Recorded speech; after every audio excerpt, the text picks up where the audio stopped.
Hello. You are listening to the Carroll Connection with your host, Jared Carroll.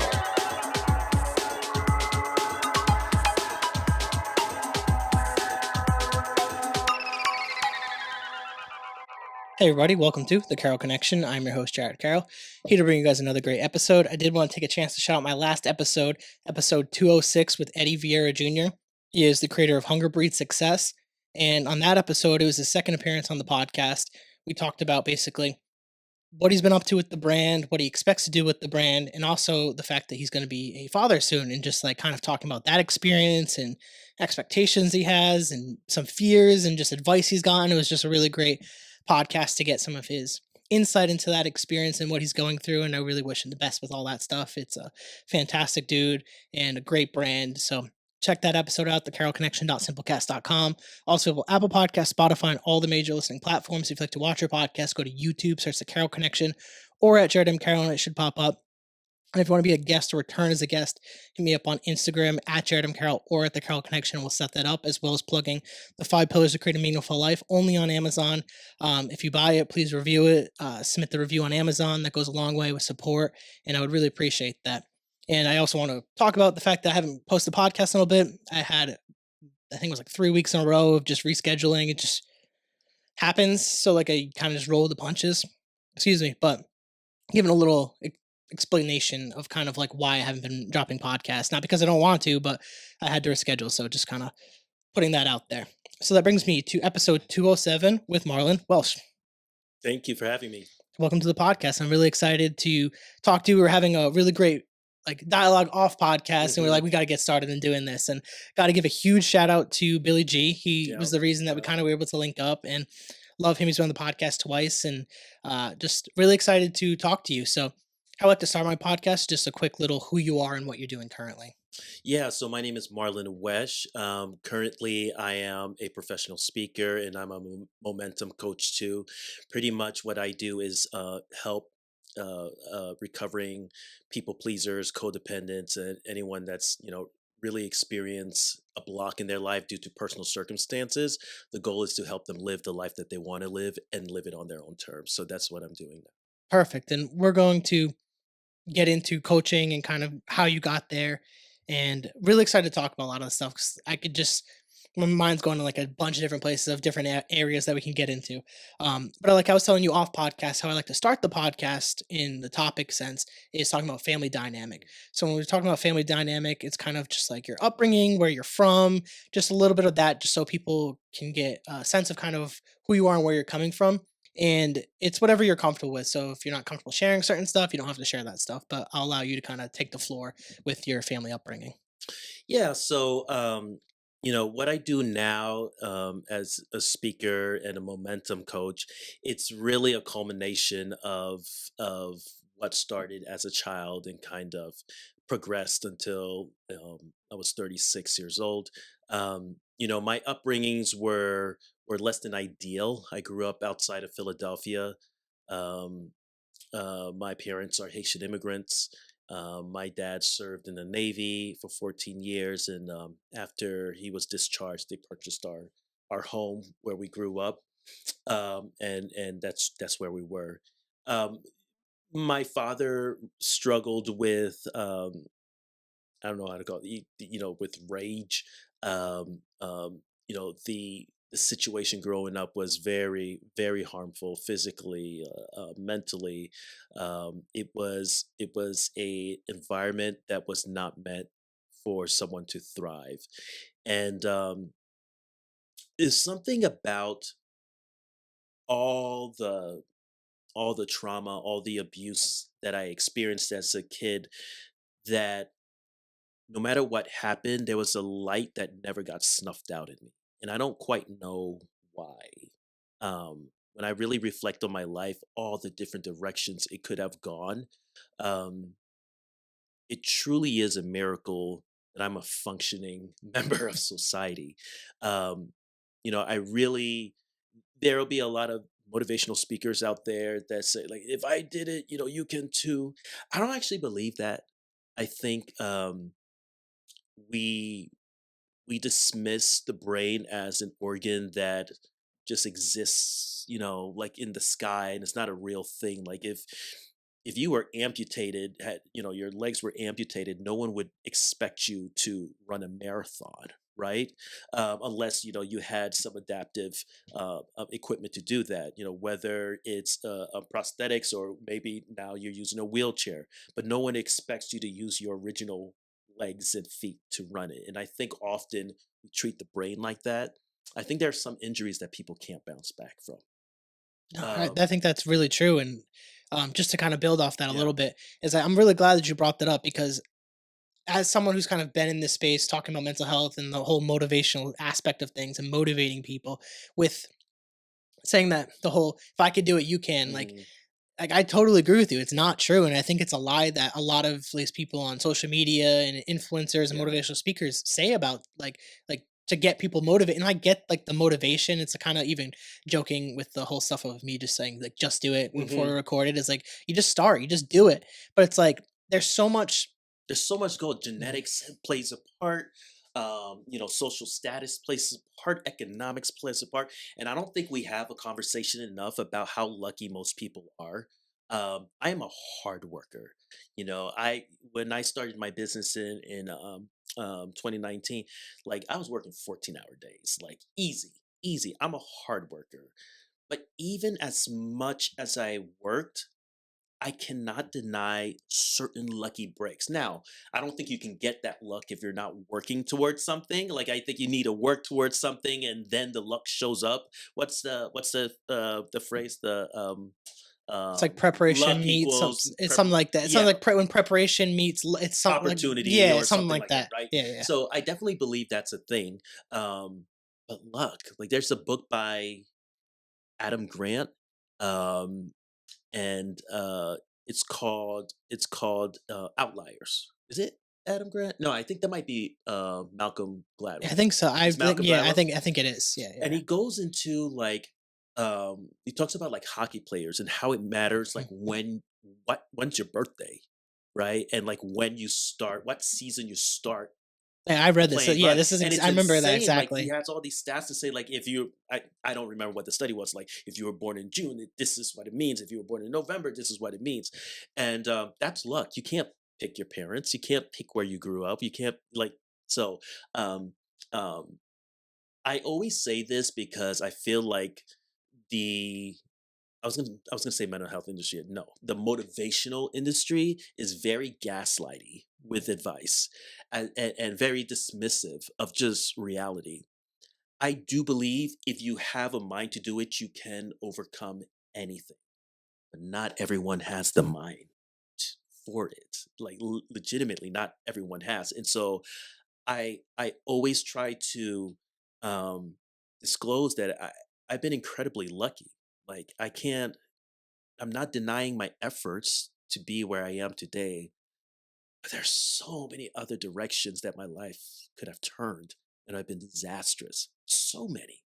Um, um, so, luckily, I was able to escape that abusive dynamic. I was actually homeschooled my entire life, so I never went to a traditional high school, which honestly made the whole childhood abuse like worse, right? Because it was isolation from the outside world. My parents were very religiously like fundamentalists. In fact, like essentially, not essentially, I grew up in a cult. So there was the isolation, there was kind of like the religious trauma, there was the the physical and psychological abuse on top of that. One of the things I going back to the lucky conversation, one of the things that I say, like, in some ways, maybe I was lucky that I was homeschooled because if I was going through all of that and I was in public school, I would have been looking for a group to belong to. Then, like, what if I joined the gang instead, right? Like, that was my avenue of feeling that sense of belonging that I was so desperately wanting to feel. Um, so, even though there was the isolation of the homeschooling, like, maybe that saved me in some way because I wasn't exposed to negative outlets that would have felt very welcoming for someone that was so traumatized. Um, So once I got out of homeschool high school, I worked a few years. Money was tight. Money was tight. So I ended up joining the Marine Corps. I served about 8 years in the Marines and moved to Massachusetts um, in 2011. um, soon after I met my ex-wife, and spent the better part of my adult life with her. Unfortunately, that relationship was, you know, full of full of toxicity, manipulation, gaslighting, all these things that I had no sense of what those things were, because my family of origin never modeled a healthy relationship for me, and I didn't date around or anything like that, so I never experienced like a healthy relationship, like adult relationship. And so there was so much that I put up with, so much that I didn't even view or know that they were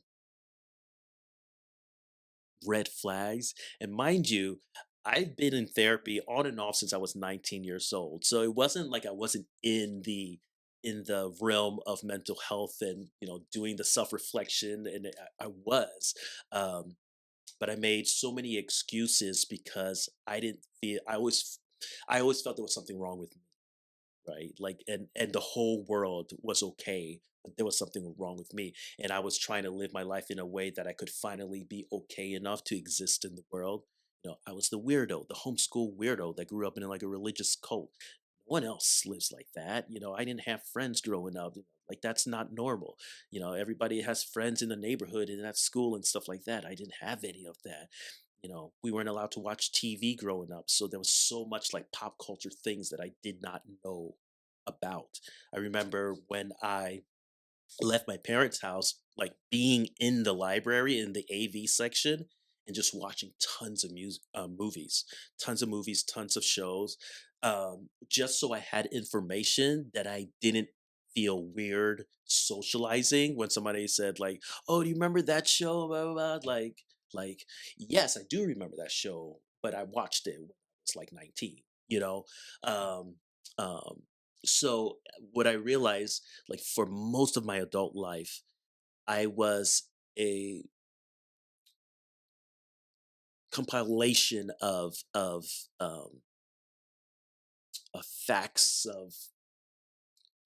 of skills that I learned to try to exist in society in a way that I felt that I could be accepted. And because of that, I really lost myself. One, because that self never really got to develop as a child. And then, so I went from survival to survival, but I didn't know I was in survival mode because I'm like, I'm no longer in this like constricted environment. I thought it was like, woohoo, I'm free. Like, now I get to live my life. But there's something about abuse and abusers that one of the things that makes them so effective is that when they no longer have like physical control over you, they can still control you by making you abuse yourself on their behalf. Whether you're living in the same house or they're 1,000 miles away, those messages that are ingrained in your head as a child, it follows on. It follows on, and it's a work of a lifetime to dismantle all of that. And um, if you're not aware that the issue is not just with that specific person, but the behavior that they exhibited, and that was the trap that I fell into. I thought the issue was my dad. I thought the issue was my mom. I thought the issues were the other people in my life that were abusive, and not so much when you do this, that is verbally abusive. This is physically abusive. This is sexually abusive. This is like it wasn't so much it was the acts, but it was very much tied to like, these people are bad, and if I can get away from these people, I'm safe. And so I never raised the flag. It never raised the flag for similar behaviors in other people. Um, because to me, like, I was the person, I was the outcast. The way I was not normal, and outside of my house was safe, right? And turns out, abusers walk among us. They are our bosses, they are our partners, they are our friends. There's the spectrum of and when you think about it, people abuse not because they don't want to hurt you; they abuse to control. Abusers are so terrified of not having control, but instead of doing work on themselves to become better versions of themselves, they rather manipulate their environment so they feel that they're safe to exist in the world. Right? Like I was trying to become safe in the world by learning skills, life skills, whether it was being okay with having a conversation out in public when I wasn't used to talking to people besides my brothers. Whether that was getting comfortable in public speaking, whether that was getting comfortable approaching a girl to say hi, my name is so and so. Like all those skills that I did not have, but I was committed to developing and improving. Abusers, manipulators, like they refuse to do that work. It for them it is easier to bring everything around them down, so they feel that they're worthy enough to like exist. And as soon as that goes out of whack for them, they punish you with abuse to control you, to get you back to that version of you that will allow them to feel like they can exist in the world. Um, I always like to talk about that because it's it's very easy to be like, oh, this person hates me. This person they might hate you, but ultimately, it's a survival mechanism. Like my survival mechanism was people pleasing, like diminishing myself, uh, so people didn't view me as a threat. And if people don't view me as a threat, then I'm safe, right?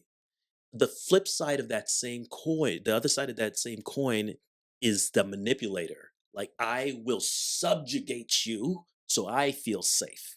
It's the same coin, and they're both manipulations. Like codependency is, where it's not malicious, but it is a manipulation. You are being someone that you are not in order to stay safe, and the abuser is being um, is exerting violence, whether it's physical, verbal, psychological. They're exerting violence in order for them to feel safe. Ultimately, we're both trying to survive in a world that feels deeply unsafe for all. One of you go inwards and you kind of like take in all of that. Say there's something wrong with me, and everyone out there is good. And then the flip side is like I refuse to accept that there's anything wrong with me. It's everyone out there that has a problem. It's the same coin, just two sides of it. Yeah, and I'm glad you brought this topic up. And on top of it, one, thank you for your service. I think it's always I appreciate that. you need to thank the people that take the time and do that stuff, and because like it's part of your life. You're sacrificing your life to do stuff for this country, regardless of. I know there's a bunch of different jobs in the military. Obviously, I don't know exactly what I you was did. HR. Yeah, but like at the end of the day, to me though, I have family in the military, and I appreciate the fact that they were willing to do something like that because it takes courage to do that, to go through the boot camp, to go through all the training, especially Marines. Like it's not like an easy thing for a lot of people to do. A lot of people can't even do that. So again, thank you. But I think it's a really great point, and this is something that actually me and my girlfriend talk a lot about is like with like upbringings, and this is part of the reason I love talking about people's upbringings on the podcast because it creates a base level to where we're going to build the conversation. Mhm. And you did a great job with that, in the sense of like you don't realize to even build off the luck part how lucky you are to have sometimes the family that you have. Like, Mhm. and as someone, my parents are still together, and I grew up in a very loving environment. Like everything, it's not always perfect. There was things that went wrong, but I always say I'm so lucky to have them, and I wouldn't be the person I am if I didn't have Sure. them in my life the way that like they are. And talking to so many different people on a podcast, you really get to learn all the different dynamics that people have and how that shapes them as people. And the whole aspect of like blaming yourself versus them not taking accountability. I've fallen into that trap too and fallen Mhm. into a lot of toxic scenarios where I'm trying to people please. I just want to make people feel good because I've always felt bad. Mhm. Like I want to make people feel good, and you're constantly going through this trap. And and it's crazy that a lot of these behaviors and tactics and abuse stem from childhood, Yeah. and these behaviors that are sometimes subconscious to us that we don't realize. Maladaptive We behaviors, we right? don't even think about it, and it's like now I'm in a position looking at like my niece, or looking at people that have kids, or even wanting to be a father one day, and like how easily the behaviors that we do, or the way that we talk to our partner, they pick up on that stuff. You don't realize it in the day to day because they're not telling you, but like as they grow up, that's going to reflect in their partners and their relationships and how they grow. And they're going to spend a lot of their life unpacking stuff that might not even be their fault. Yeah. And they're going to end up in situations that If that they're might not work. lucky, they Yeah. unpack it. And that's if they have the tools, they're Right. aware of it. Because a lot of people aren't aware of the fact that they have these traumas or these triggers or these things about them that allow them to get stuck in situations that aren't healthy. Yeah. And we live in a culture right now where negativity is pushed, negativity is hot, and toxicity is like sexy to people, and like people like that. And I think it's Yeah. changing, but like for a while, like especially like prior to me being in my relationship, that's what the dating culture of this Yeah, toxic nature. It's so weird. being on the other side of that now, right? Like honestly, dating for the first time in my life. I never dated before my ex-wife. I had like flings with girls, but they weren't like my girlfriend and Mhm. going out on dates and stuff like that. And the it's so interesting. The thing that I've observed is that people are so afraid of being used that everyone's rushing to be the user. Mm. Let me get there first so I don't get used. And it's like honestly, it's like so sad. And there's so much freedom and authenticity. There's so much freedom and vulnerability. It's scary. But like when you meet a vulnerable person, not someone that lets you walk over them, that's not the same thing. But somebody like boundaries. People think boundaries are these like really like things that make you like rigid. But the truth is about boundaries is that they make you more open.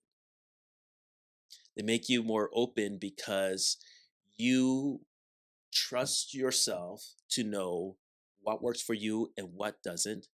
And you trust yourself to know that if something doesn't work for you, you can walk away from it. People like myself that were people pleasers, I didn't trust myself. I knew that my boundaries were porous. I knew that if somebody made me feel bad enough, that I would shift. Right? If there was enough guilt or shame, not guilt, because guilt is when you do something wrong and you should feel guilty for the wrong thing. But the shame, like if there was enough shame put on me, I would bend, because I want to be a good friend. I want to be a good husband, a good father, a good son-in-law, a good these are identities that I was like, I need to be good. And anything, if you don't view me as good, that's a problem, regardless of whether it's valid or not. But that's the shame. That's the shame that's talking, right? And and what boundaries really does is force you to take care of yourself so you can be in relationship with people. It doesn't keep you away from people. It brings you closer to people in a real way. And it's so funny that I think mostly people that have everything to lose by you having boundaries, um, kind of paint it as like it makes you push people away. Only pushes people away that are not healthy for you. That's it. That's it. Um, and so yeah, so that was something that I had to learn. And like once I was able to have boundaries, it's like I can put myself out there and not feel so defensive because I know as soon as you throw up a little red flag, I was like, it was great meeting you, but this is not gonna work for me. Yeah, and I think being vulnerable and being authentic is rare to experience nowadays, and I think it takes a lot of courage to actually to be that. And creating a platform like this was tough at first, with like that concept of like, how do I be my most authentic self, but also share pieces of my life to make myself relatable so people know this is who I am and what I've gone through, but not to overshare it and to like fall into these traps where you're sharing everything online and it's becoming unhealthy for yourself. And I've gone through this as a content creator of just creating TikToks. I had this whole sad boy era of just making sad boy TikToks, and I got a ton of likes, and it was validating at the time. But it became a point where this isn't sustainable. This isn't going to manifest in positive relationships for me. Where I'm like, I want a healthy relationship, but I'm posting sad content. Like Mhm. those two things can't be married together. And it wasn't until I let that go was when I found something really worth having and putting effort into and having a great relationship.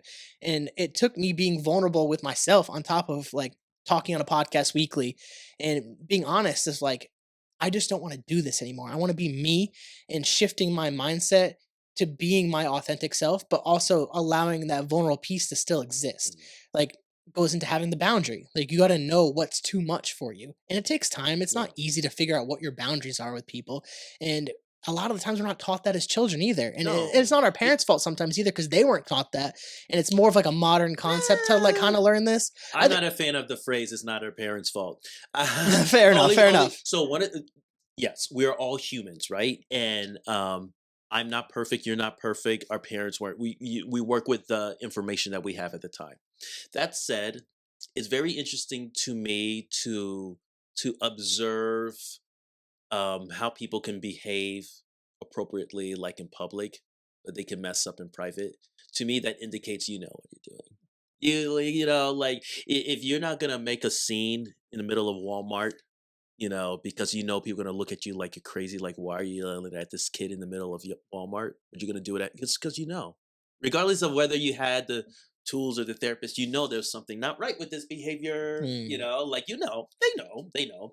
It's really about accountability, right? And something that you said I thought was very interesting. You were like, I don't want to make these like sad boy TikToks anymore. It was just intention. Your intention shifted, right? And so you were following your if your intention was you were in that state. And we're not done. We're unfinished projects. We're always evolving.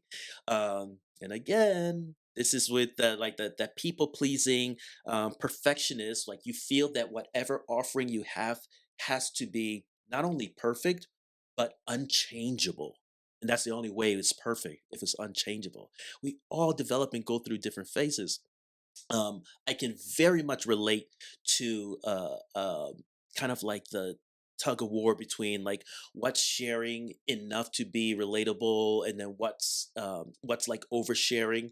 And for me, it always comes down to intention.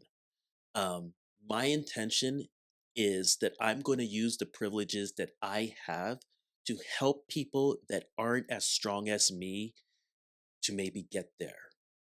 I am a man. I am a Marine.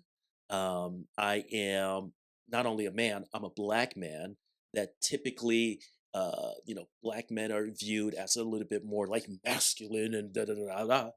And here I am talking about feelings. Here's this Marine talking about matters of the heart. Um, I think that's important to say, like, kind of like a signal that it's okay. You can do it too. If I have these identities that people view as manly or what have you, and I can do this, you can do it too. That's what I'm hoping to project. And for me to do that, because that's my intention, I know how important it is to really talk about the dark stuff, to talk about the physical abuse, to talk about the sexual trauma, to talk like these things matter because they're not rare. They're not rare, but no one talks about it. So true. And I'm glad that you mentioned that because a lot of what I've talked about throughout the years of this podcast, especially with men's mental health, is being vulnerable and speaking out because I've gone on the roller coaster of being raised of you don't cry, girls cry, you don't Mhm, cry, especially mhm. playing sports. It's like very Right. like you got to be tough, you got to be tough. And I think it looking back holistically, I appreciate that's the way that I was raised. Over time, when I especially got into the sad boy era with the TikTok, this is all like as I was this is during COVID really. Mhm, When I launched the podcast, I'm kind of figuring myself out and I was learning how to feel my feelings. My saying for the longest time was feel your feelings.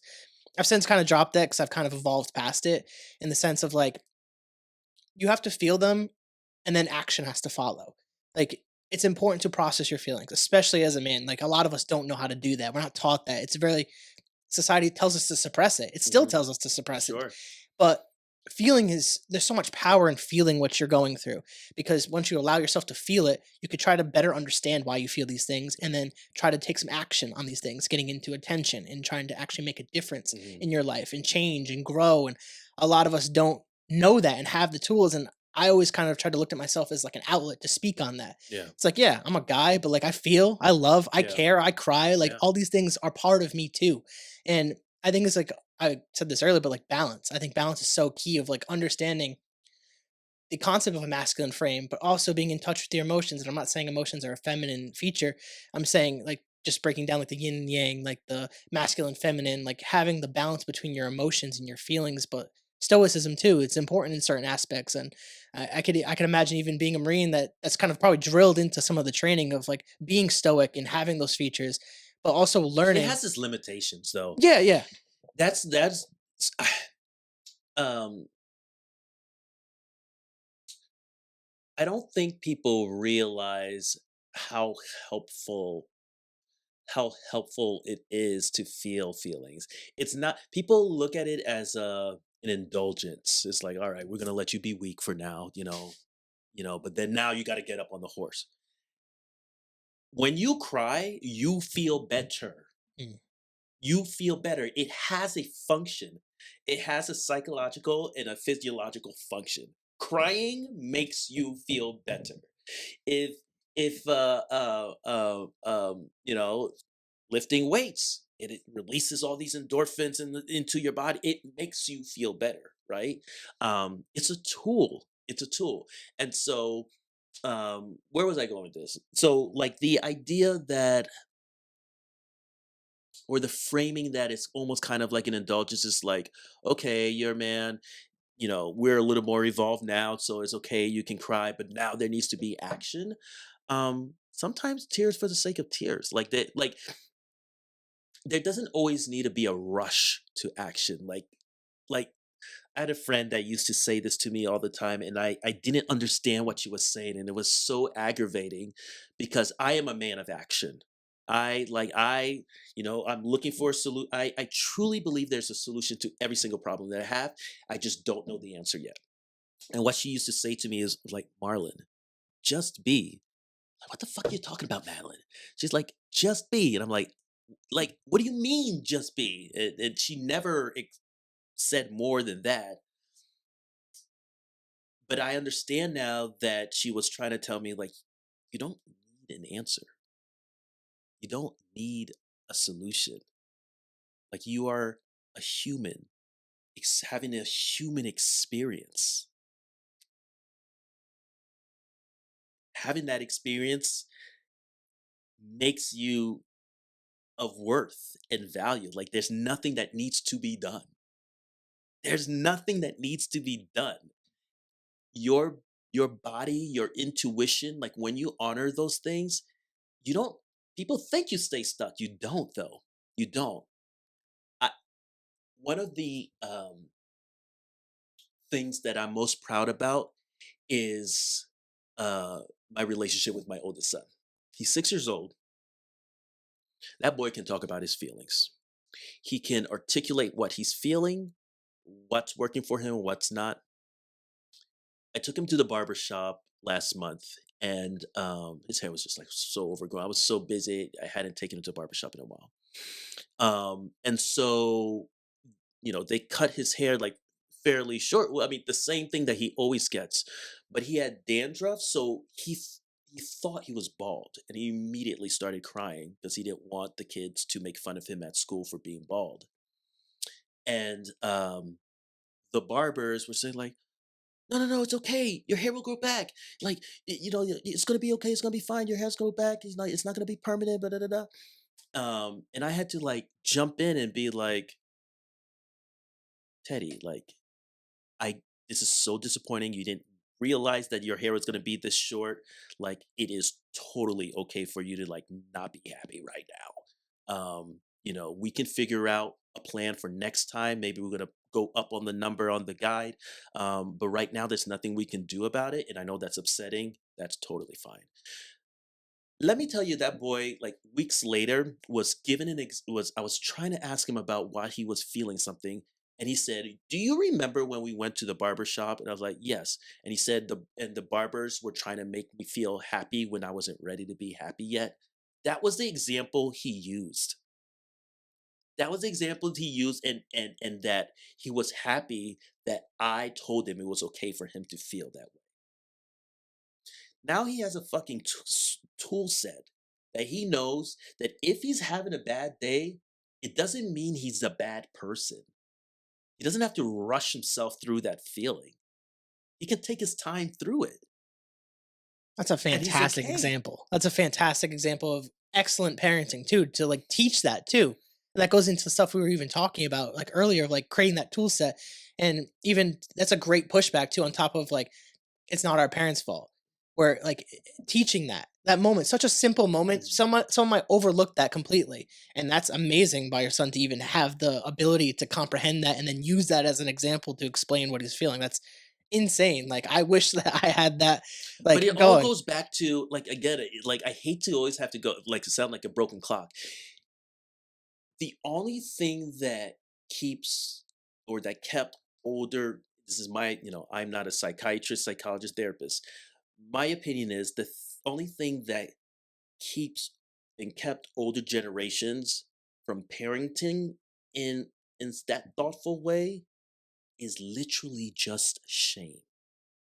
What will these people in Walmart think when my son is having a meltdown, and instead of grabbing him by his arm, say, like, I'm gonna give you something to cry about, that I get on the floor and hold him in the middle of the fucking store? What will these people? They will think that, oh, there's the problem with people these days. They're making soft people, and then I'll feel like a bad parent. Shame, shame. What if somebody sees here, like, my son's getting a haircut and he's crying? I know his hair will grow back. You, barber, know his hairs grow back. It's not a big deal. What will it look like if they see that I have a son that cries at not a big deal? Am I raising a sissy? Shame. Shame, shame, shame. That is like the dominant thread that I have found in the way we react to the world. Do I accept the shame that society is placing on me in this situation? Or do I, awesome book, the How to Be Disliked. Way the author phrases it in is the tasks of others. Like, separate yourself from the tasks of others. If you feel that you would be uh, a poor example of a masculine dad because you let your son cry because his hair is too short, that ain't my problem. That's your task. That's not my thing. I'm not gonna take on the shame that you personally would feel in that situation. Right? I'm gonna be there for my kid. I'm gonna show him that his feelings matter, and that we can work through it. Of course, there is, like, appropriateness. I always tell him, like, hey, we can't make people feel um unsafe around us, right? So, like, if somebody feels scared or unsafe because of the way we're demonstrating our feel, that's a no-no.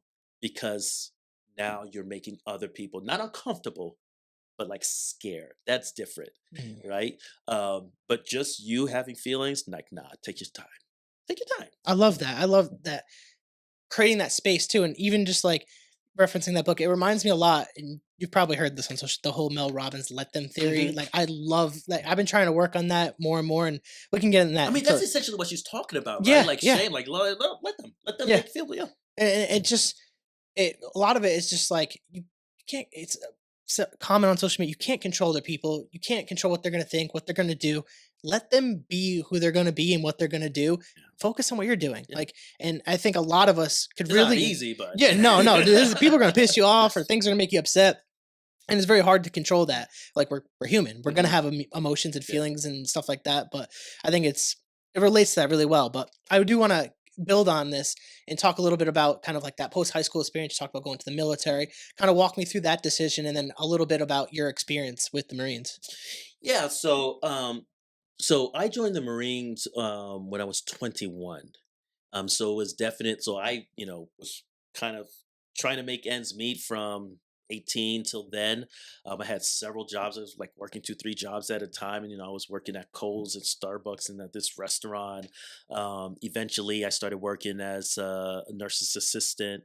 Um, I found like a moleskin of mine. From back then, and I had like my monthly budget. It was like 1,300 a month. I'm like, God, I would kill for that right now. But I couldn't make ends meet then, and so like joining the Marines was a purely economic decision. Um, I looked at all the different branches. Um, I'm wearing contacts now, but I'm severely myopic. So the Air Force said no. Um, I probably would have been accepted in the Navy, but I was like, damn, these uniforms are good. Like, so yeah, so I joined the Marines. Um, and again, it was just to give myself like a better life. I mean, at one point, I had like I had paid my rent and I had literally no money for food. Um, there was this snowstorm. Um, and I like missed the bus or the bus wasn't right. So I like walked 6 miles to work in like a blizzard. Got hit by a car, and I was like, gotta go to work, and kept going. This is how long ago it was. This is I was working at Circuit City. R.I.P. Yeah, R.I.P. The red and yellow. So yeah, I was doing that, and I was like, I remember going in the break room. I was so hungry. Like there was like they must have had a party before, and there was leftover like croutons for a salad or whatever. And I remember like going into the bag and getting a handful of croutons and like ketchup and like eating that because I was hungry and I didn't have lunch. You know, um, um, but you know, even in all of that circumstance, I didn't feel it was hard, but it was like better than than growing up. Like it was better than that. Interestingly, in the Marines, boot camp typically is difficult for people. I didn't find it difficult for me because it was like a breath of fresh air. I had a place to be. I had meals. I had clothes to wear. I had like a regimented schedule. It was so bad. Like at the end of the night, there was free time where the recruits would like write letters to their parents and girlfriends and things like that. I wasn't writing letters to who. And it came to the point where my drill instructor called me into the duty hut. He's like, Wesh, I'm tired of fucking getting calls from your mother. Go right home. I was on vacation. Boot camp, I'm not saying it wasn't difficult, but it was like I wasn't missing anything at home.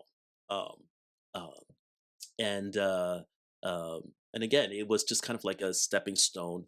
And at that time, I enlisted in the reserves. So when I got out of boot camp, got out of combat training, and out of my MOS school, it was just like the 1 weekend a month, and it's like no money. Um, Luckily, I've met some of like the best people that I've ever known. So I always say this: some of the best people I've ever known are Marines, and some of the worst people I've ever known are Marines. There's like no in between. Um, but I met this guy, Sergeant Hartman, who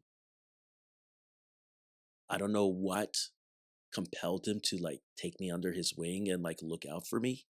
Um, but he did, and it's just like a really solid guy. And he worked in the administration office too, and he would look out for like active duty orders for me to like bring me on for like 3 weeks here or what have you, and to make ends meet.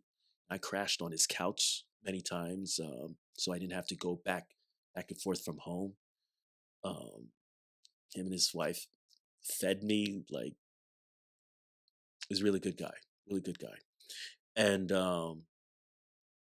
I always talk about this, like in any situation where there was something hard, there are always people in my life, not a lot, just like a person here, a situation there, that have always um, helped and um, and just you know when the feelings of hope were low, just like re-energized me to keep going. Um, Sergeant Hartman was one of those people. And again, he was a person that was like, hey, there's this opportunity for you to go active duty. You have to apply for it. There's a board and everything like that. There's not a huge.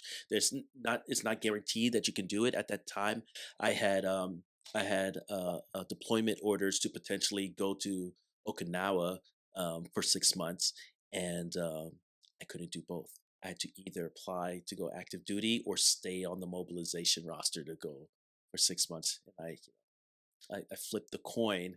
Like, let me apply to go active duty. Um, the other thing was guaranteed. Like, I was on that list, so I had to take myself off the list of having 6 months of consistent income to apply for something that wasn't. You know, and the thing that made this riskier, it was for something called inspector instructor staff, which is your active duty member on a reserve base. So when the reservists are not there, on their 1 weekend a month, there's an active duty component that runs the day to day operations. It's always typically a very small, and they typically want mature Marines, and not necessarily all senior, but like people very good at their jobs that need very little supervision. I was a lance corporal, essentially a private, a glorified private, and it was not normal for like for a staff so small to have somebody at my rank to do that. And I did like pretty much I did like legal work. I did all the like the HR stuff. Um, so it was like, you know, it was like a big job for somebody in a very junior rank, and I got it. And that's what brought me to Massachusetts. I was stationed in at Westover in Chicopee. Um, and so yeah, so I spent the rest of my career there. I got out off of active duty in 2015. I did the reserve thing for like 2 years more. I think so, like two years more. And by then, all my friends are at PCS. Like, this is not fun anymore. So, and I didn't need to be there. So I was like, let me just drop to the like the individual ready reserve where you don't have to show up or anything. Yeah. When did you pivot from obviously you leave and then you start creating your business and be wanting to become a coach? Like when does that switch kind of flip for Okay, you? so there's a lot in between. Yeah. So after I got out of the Marines, I went to college in Boston. I went to Suffolk University. I did my undergrad. I did my MBA there. Mhm. And after I finished my undergrad, I started working there as a major gifts officer in their fundraising department. Um, it was a very toxic, chaotic work situation. Um, I experienced some very shockingly like racist uh, things that and it became very clear that they were trying to force me out with like PIP and stuff like that. I was like, what better time now than to like start my business, which wasn't coaching, it was just financial advising. Mhm. So I opened my own financial advising firm in like right before COVID, Hmm. like December of 2019. Struggled through that trying to find clients. Um, the thing about that business, though, um, it prepared me for the rest of my life. Because I was starting this business, I had to learn all these skills, honestly, self love skills, right?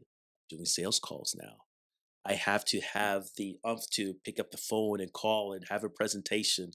I have to ask for business. It might not seem like a big deal for some people, but it's like, after you say your price, you're like, hey, this is how much it's going to be. Oh, what are your thoughts? Blah blah blah. Can I have your business? It was like a big deal. I remember like the shaking and the sweats and stuff like that. And I just and the I developed this skill set for self advocacy, which I never had. That was beaten out of me as a kid, right? Like you don't have a voice. Your opinion doesn't matter. What you want doesn't matter.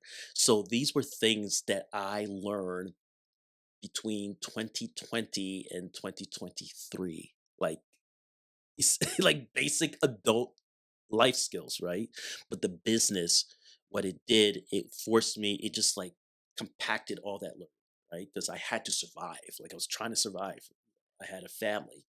Um, so I started learning honestly how to say no. I fired clients that weren't a good match after, I turned away business that didn't feel like a good match for my firm. Very scary. It was not like I was making a lot of money. And but those actions grew such a confidence in me that like, yeah, I can make it. Yes, I can do this. Like I'm not gonna die because I said no to somebody. Like they'll be okay. Like all of these things. Um, what I didn't expect that was that those life skills were going to bleed over to my personal life, where I started standing up for myself, where I started saying, no, where I started advocating for myself, and the people in my life that benefited from me not having boundaries, for me not advocating for it started problems. Um, and I'm not going to go all into that, but suffice it to say, um, um, there it forced me to make a choice that I'm either going to continue to self abandon myself so that I appear to be a good husband, a good father, like all these things that I knew that I was without a shadow of a doubt, that I knew that I was, but wasn't convinced that people would believe that if I made a if I decided to choose myself. And Shame. I was just about to say it goes back to the shame. the shame is what kept me for so long. When I always say that I divorced the shame before I asked for a divorce for my wife. Like I had to divorce the shame first because I remember being in a therapy session and um, my therapist said like at some point she was like, write down like everything that you're looking for in a partner and all the things that are important, your values, your core values, and the things that are important to you, and then just ask yourself, is that who you're with? It was a very clear, loud no, loud no. And so I had to make a choice. Like, am I living my life now so people can think that I'm a great guy, or am I going to live my life so I know that I matter to me? Such a powerful question. But it's like also so I got simple I too. got pissed at my therapist so many times.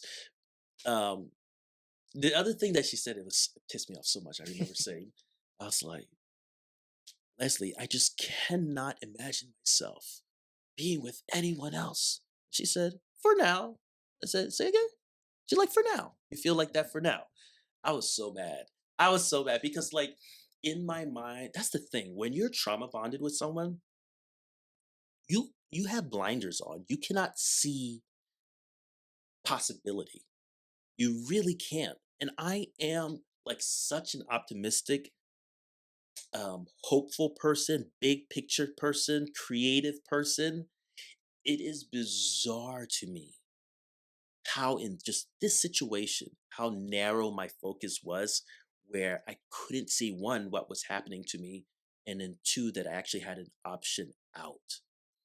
Um, I had an insane moment when I had made the decision to walk away.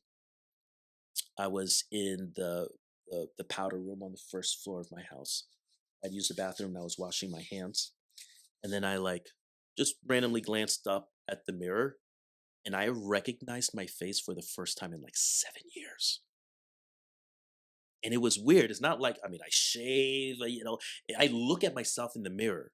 But there was a twinkle in my eye and I'm like start crying. I'm standing and looking at the mirror and I'm like, hi. I'm literally saying hi to myself because for the first time in like 6, 7 years, like I actually recognized the face that was looking back at me. Bizarre, bizarre. But that's what happens when you deny yourself, when you abandon yourself. Like you truly, it's not hyperbole. Like you lose yourself, like every aspect of yourself. Yeah, and I think a lot of the time people are kind of scared to open that side of themselves. No one wants to look into the dark side of Oh, themselves. It's a lot of work. Like it's yeah, scary to admit that there's parts of you that you're not going to like, especially for people that are probably the abusers in situations. They're not going to want to do that. And that's why they a lot of the time they continue to abuse and continue to find situations and continue to find people to manipulate. But when you are someone that's willing to open that door and to look in, you're gonna find stuff you don't like, yeah, but you have to be willing to almost like yeah, work through that. yeah. And a lot of the time, I always encourage like therapists. Like I've worked with therapists a lot of the time. I'll never forget the first therapist I ever had started during COVID because I was experiencing a lot of the sad emotions and the TikToks around that time. Hmm. And I remember she'd always tell me like she like validate like how I felt about stuff. Like if I did something wrong or a behavior that was provoking or responding to something, I'd be like, I did it. I know it's not a good thing that I responded to this person, but I'm not sad that I did it. I don't regret that I did it. And she's like, yeah, that's okay. And just like validate me as a person to know that I'm not perfect. I mess up. Cause she'd be like, all right, don't text that person. And I'll come back next session. I I did I text that person, it. and she's like, "Well, that's okay, but you have to learn to put." It goes back to the boundaries and holding yourself accountable to your boundaries and not stepping over them to just appease that side of you or to reach out to them because a lot of times it's not going to lead to the response that you want, and you have to be willing to. Goes back to saying no and not doing those things and putting up these boundaries and blinders and focusing on your behaviors, focusing on what you're trying to accomplish, focus on your happiness. And you mentioned the values thing. I will never forget, and it's even influenced this book. My therapist gave me a word bank of 100 words to Hmm. narrow it down top 50, 25, 10, and 5. And it was the most like basic thing, but like eye opening to be like, Yeah. what do I actually value? So simple of Mhm. a practice and Yeah. like a behavior, but like once you actually sit down and realize what you value as a person, everything else is going to start to open up because you're going to start focusing on Yeah. that. And when you put your focus to stuff, it goes back to what we were Yeah. talking about earlier, intention. Yeah. Yeah. And when I was just to reference this book in this concept, I wanted to write a book for so long. Like when first started this podcast, I was like, it'd be cool to write a book. Mm. I don't know how to write a book. I know nothing. I was never good in English. It was not like a thing I was interested in. But I knew I wanted to write one eventually. It wasn't until years later it was what 20 we're in 2025, so 20 end of 2023, and and this even goes into the concept of saying no and standing up for yourself. Um, I remember I got offered kind of this job at work that for some reason in my soul just did not resonate. Mhm. On paper, great promotion. It's climbing the corporate ladder. It's everything that you could want in that industry. Mhm. And something inside me is just screaming no. And I remember I'm bad at I will ask everyone under the sun for their opinion, knowing what I feel. Mhm. And people will tell me all different things, but I still know what I feel, but I still want to act. For some reason, I'm always like that. And I remember finally just being like, no, I don't want this. And the power of just saying no. And but when I said no, I'm the type of person who was like, I gotta do something. So I Mhm. started meditating again, started journaling again. And like call it spiritual, religious, what it just felt like a calling. It just the concept of writing a book came to me. I started referencing my values again, Mhm. and I was like, I really love Jordan Peterson's 12 Rules to Life. Like that was like a very like instrumental book when I was like during like the pandemic and stuff. And I started referencing that. Started thinking about the way he wrote his book. I'm like, I could write a book. And then it just started the whole practice after that. But it all started with going back to therapy and creating those values and all these different things of being intentional, saying no to certain situations that are not serving you or you don't want to do. And you learn these behaviors over time. Yeah. And I think everything you've kind of been talking about is adding to that and explaining that and showing that not only through like your life story but your actions as well. And I think It that's like so filters like cool. those values that you have, those core values. It filters the way you move through life. So like it attracts everything that's supposed to be in your life, and it repels everything that's not supposed to be in your life. Which is the scary thing for most people, right? Like that's the lack mindset. Um, and that was something that I realized again. Going back. First of all, let's talk about what you said about asking a whole bunch of people. I can relate. I can relate. I am convinced at this point in my life that most people don't need advice for just about anything. Most people don't need it. Like your intuition knows. And um, the thing is, like with perfectionism isn't just about like, maybe let's say that you're like, oh, it has to be X amount before I can publish this book. Da, da, da. Yes, that is one form of perfectionism. The other thing is like the fear of being wrong, right? And I think the fear of being wrong keeps us from listening to our intuition because it's like, what if I'm wrong? Like, so what? What if you're wrong? That's data.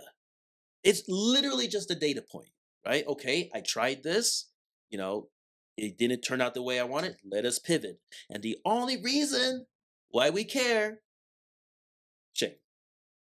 It always comes back to shame, right?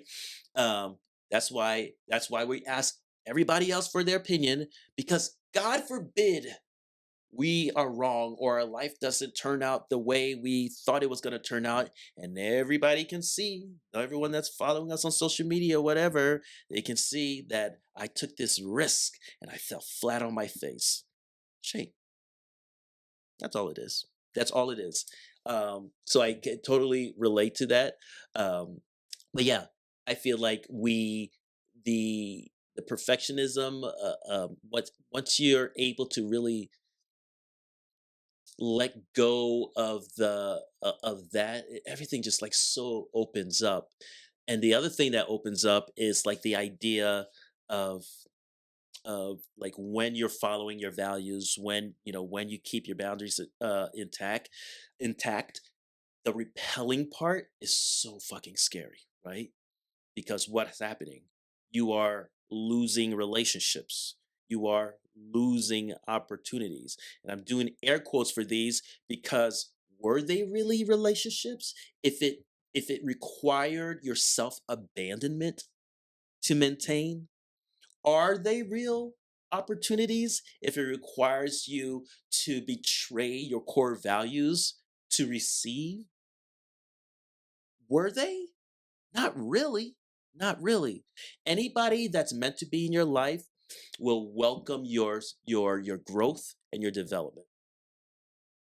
The only people that don't are the people that benefit from your stagnancy. Is that a word? From you being stagnant. Those are the only people that have an issue with it. You are not the person that I imagined or I've known in this box. You are stepping out the box. That's change. Mm, I don't like change. Get back in the box. Um, that's your problem. It's not my problem. It's not my problem.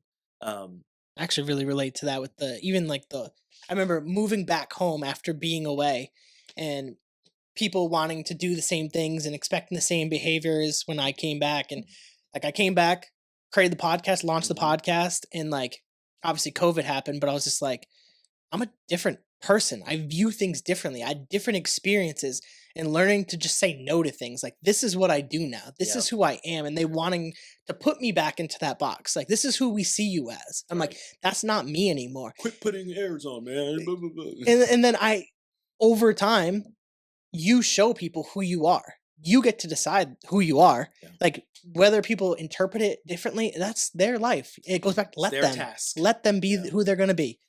They're going to see you as they want to see you, and everyone's going to have a different version of you. But you have to determine who you're going to be. And I was a critic, creating content. A huge part of like my growth and confidence as a person, like getting behind cameras weekly, Mm. putting myself on TikTok, especially being vulnerable at the Yeah. time, and like being willing to like talk about experiences and having people listen to them. And they could clown me, they could make fun of me. I know people probably did, especially about the corny TikToks of me being sad. Like I know that, but like I was fine with that. I'm cool with that because this is me. Like what you see on the camera is the same person that you're gonna see off camera, same person you're gonna see at Stop and Shop or wherever you see me out. Like this is just me. And then once you're living in you, life becomes so much better. Like and it just like it's the release of just trying to be what people want you to be and Yeah. just being who you are. Every once in a while, I think about like all the relationships that I lost, and I'm like, I can't believe how good I feel. I can't believe, because then I think back of like all these situations where I thought I was fine and happy or whatever, and realizing the level of stress that I was holding in my body in order to maintain the relationship, like, or like, you know, and these moments where my intuition was screaming at me that something off, but I just interpreted it as, Marlon, you have to grow, and you're feeling this way because you never experienced that. They're like normal people, and you have to like make yourself like comfortable in society, and not realizing it's like now I'm like, oh my god, that's what that was. That's what that was. When my body felt that way, that's what I was. When I was so exhausted for days after talking to this person, that's what that was. And I'm not talking about a fight having with just like the energy that the person gives, just like oppressive. It's like that's what that was. But I didn't know that it would like I didn't realize that my intuition was talking to me. And now uh I'm just laughing because I think about, like, sometimes I'm like, I wonder if I had an opportunity to just like, you know like fix everything and get all my old friends back, like, would I do it? And then I go, nah, like, what? Nah, that's like no way. There's no way. Because again, your core values, who you it just filters out.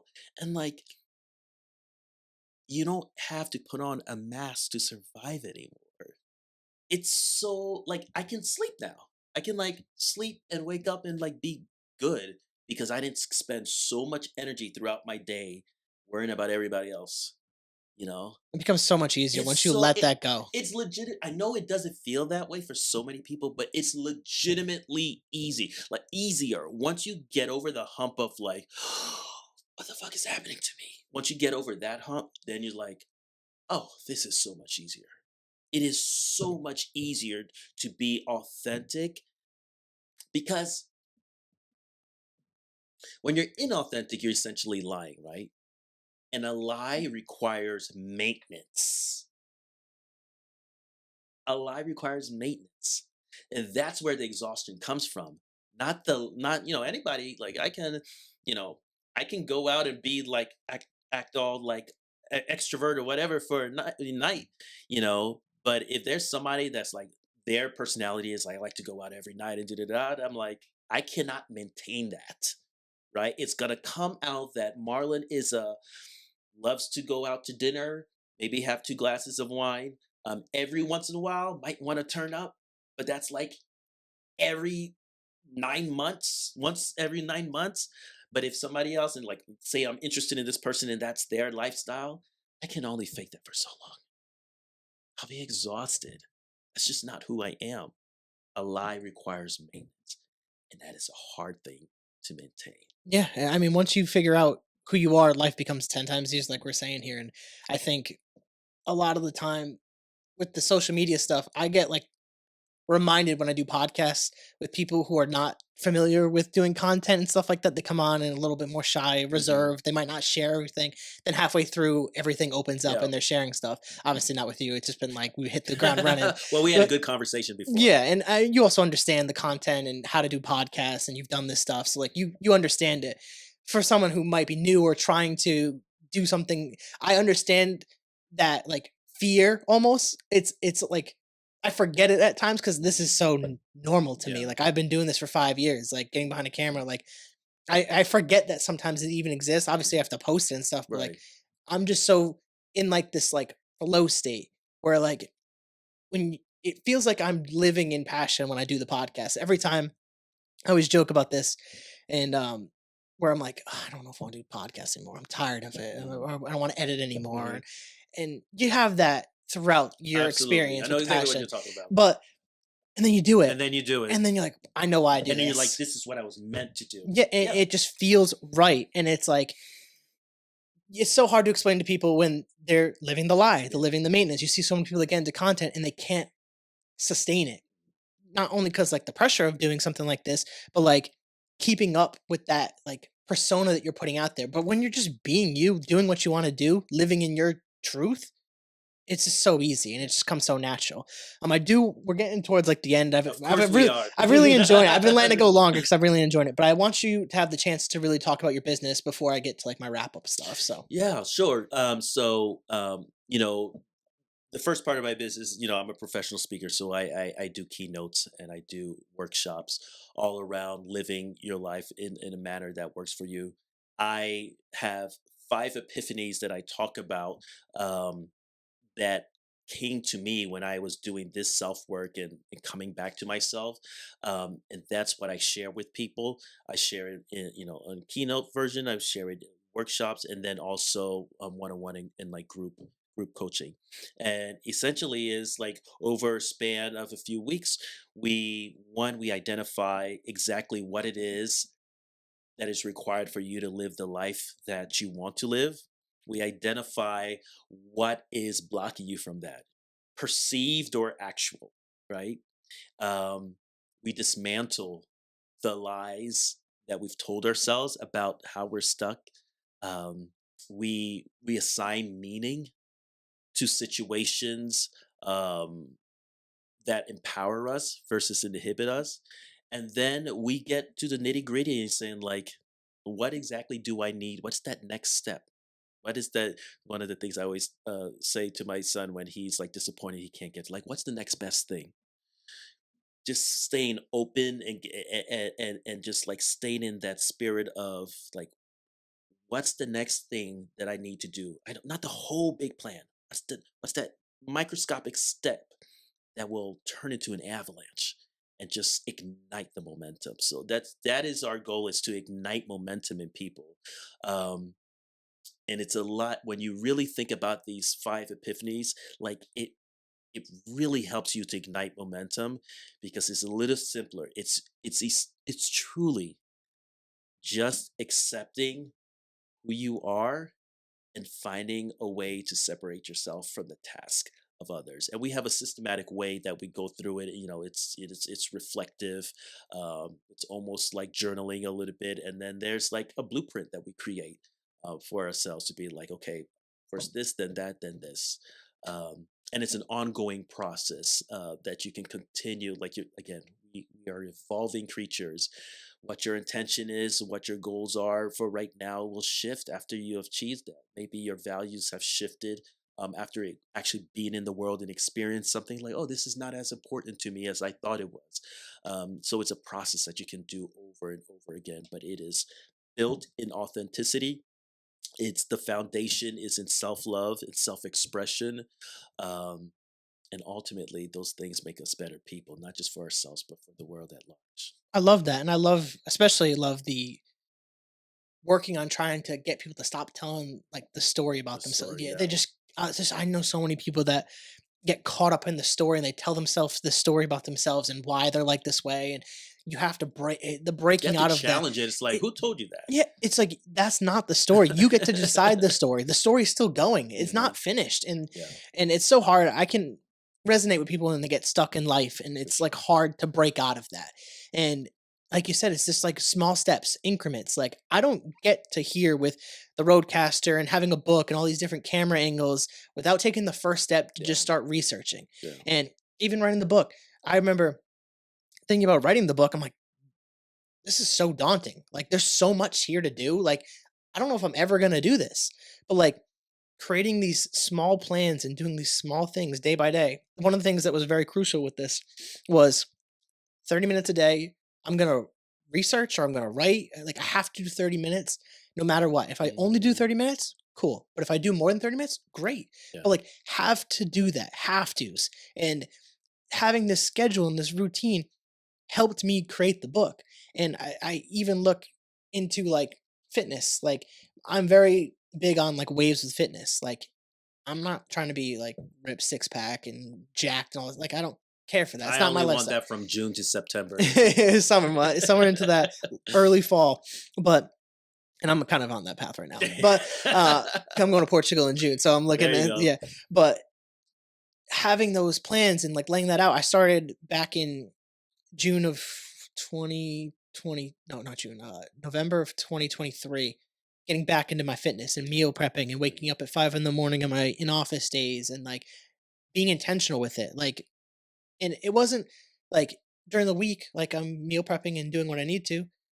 On the weekends, I can eat. I love Taco Bell. I always talk about it. I I love hear to, you. Yeah. and like, but like being okay with that, like Hmm.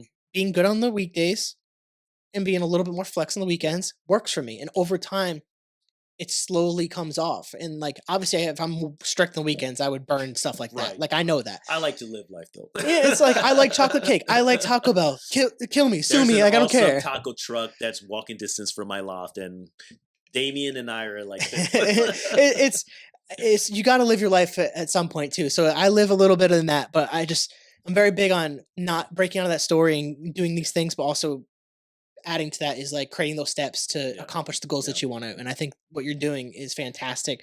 I love the persona that you bring. I love the energy that you bring. I love the stuff Thank that you you. actually talk about, Thank you. especially as being a man and being willing to express yourself. Like it's rare that I have a man come on the podcast and actually meet me halfway and talk about Mm, these things and get into the emotions. And I appreciate everyone that's come on and done that, but not everyone has the capability to do that yet. And when I get someone like yourself to come into the podcast and do that, it's just obviously we're way past the yeah. normal time I usually go, but it's because of the conversation and the energy you bring, and No, it's this just was great. I very, appreciate it. It it's was a pleasure. fantastic. I Yeah. really appreciate it. I do have one more question for you, the Okay. one that I Shoot. told you before we started, and that is, what would your advice be for someone that wants to pursue their passion? My advice would be once you've identified what that is, um, you have to make a choice. Look at the consequences for that come with making either decision, staying where you are, or making that move. There's some negative consequences on both ends. One, you're not fulfilled. The other, you might be losing out on something. It's a give and take. Opportunity cost, right? There's an opportunity cost. There is a power with the ability to accept the opportunity costs. I truly don't believe there's anything there. It exists like confusion. It's like you're not confused. You just don't like what the bad thing could be on either side. You don't you're not confused. You just don't like the idea that somebody could have say something negative about you. You're not confused. You know exactly what you want to do. You know exactly how to do it, but you're afraid of the feelings of shame that come. So if you can look at those negative consequences and like devour it like a delicacy, you are literally unstoppable. Because once you devour it, then you can burn the fucking boats. Once you make a choice, there is nothing like not giving yourself that plan B, burn the boats, because now you got to make it home. You got to fight everyone that's on the island and you got to survive. You can't run back to the sea. And there's a mentality uh, that I can't explain about that.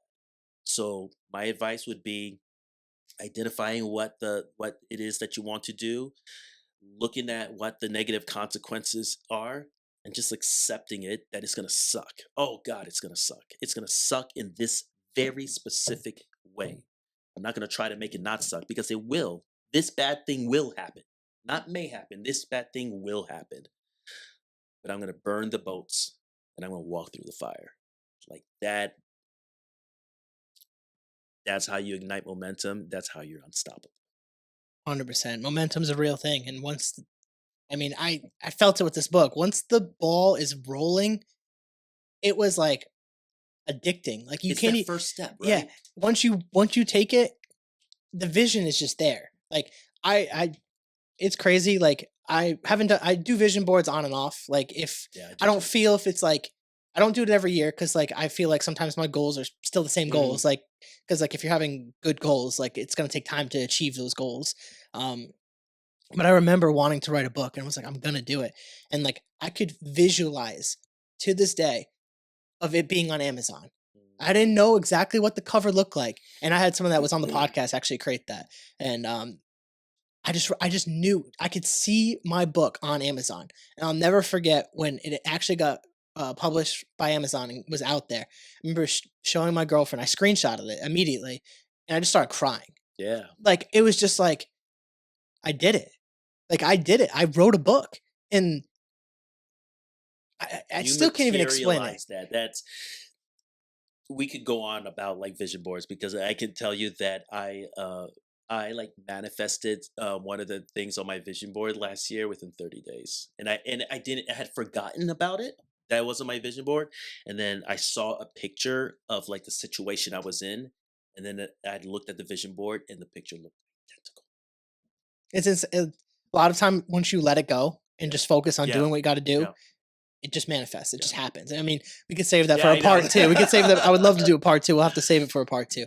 But Marlon, I appreciate you for coming on this Thanks for having podcast. me. This This has is been great, man. fantastic. I really hope that people really grasp a lot of the concepts that we're talking about here. And I really enjoyed diving into all these different aspects, especially talking about the shame aspect that Mm. people struggle with so much and breaking out of that. Like that stuff is fantastic. And I think you really hit the nail on the head with that stuff. But again, I appreciate you for coming on this podcast and doing this with me. Also, if you look into this camera, just plug your stuff, let everyone know where they can find you and everything like Oh, that. sure. Yes. You can find me on social, Instagram at Rise with Marlon, TikTok Rise with Marlon as well. You can stream my podcast, Rising from the Shadows, on any major podcast. I'm on YouTube as well. And if you're interested in momentum coaching, you can find me at marlonwesh.com and sign up for a momentum call, and then we can talk about where you're at and make a plan to get you to where you want to be. Perfect. For you guys, if you guys like the podcast, please rate, review, subscribe, share with your family, share with your friends, share with your grandma. Check out the carolconnection.simplecast.com. Also available Apple Podcasts, Spotify, and all the major listening platforms. If you like to watch your podcast, go on YouTube, search the Carroll Connection or at Jared M. Carroll, and it should pop up. And if you want to be a guest or return as a guest, hit me up on Instagram at Jared M. Carroll or at the Carroll Connection, and we'll set that up, as well as checking out the 5 Pillars to Creating Meaningful Life, only available on Amazon. Please get it, review it, submit the review on Amazon. Goes a long way. So, till next time, guys. Peace.